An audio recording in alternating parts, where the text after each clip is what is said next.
Bună dimineața, dragilor! Astăzi vă prezint o lucrărică făcută, bineînțeles, la repezeală, adică, ca de obicei, de la o zi la alta, pentru că această comandă a fost primită undeva la ora 3-4 după amiaza ieri și n-a mai fost timp să o facem. În mod normal, aceste lucrări se fac de dimineață până seara, adică aproape pe loc. Vorba de acest panou inscripționat cu folie autocolantă, imprimată Ecosolvent.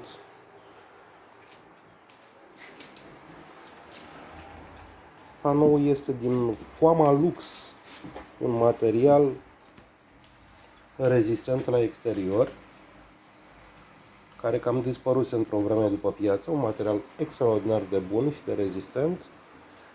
A fost o alegere personală, culoarea neagră. În mod normal se poate găsi pe oricare altă culoare, dar mie mi-a plăcut mai mult pe culoarea neagră și pentru că acest client, sau mai bine zis clienta, a vrut și cărți de vizită, i-am făcut și un set de cărți de vizită.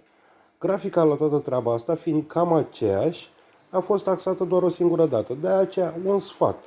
Pe viitor, când vă hotărâți să faceți câte ceva de genul ăsta, încercați să le cumulați la un loc, pentru a evita costuri suplimentare.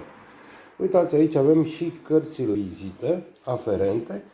Sunt încă la oferta pe care bine o știți cu toții, 150 de lei, 500 de bucăți. Cartonul este satin de 250 de grame, imprimarea este laser.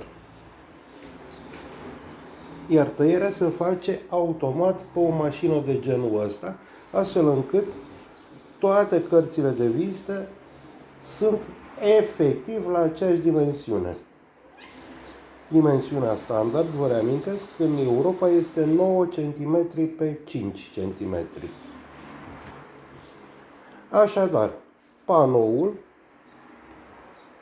care vi l-am arătat, cărțile de vizită, și pentru că a fost o persoană drăguță și ne-a ascultat de la început și până la sfârșit, astfel încât grafica nu a fost atât de greu de realizat, nu am considerat decât să adăugăm o jumătate de oră la toată treaba asta. Deci, în concluzie, acest pachet a fost 400 de lei. Deci 150 de lei, 500 de cărți de vizită, un panou 1,70 m inscripționat și jumătate de oră de grafică.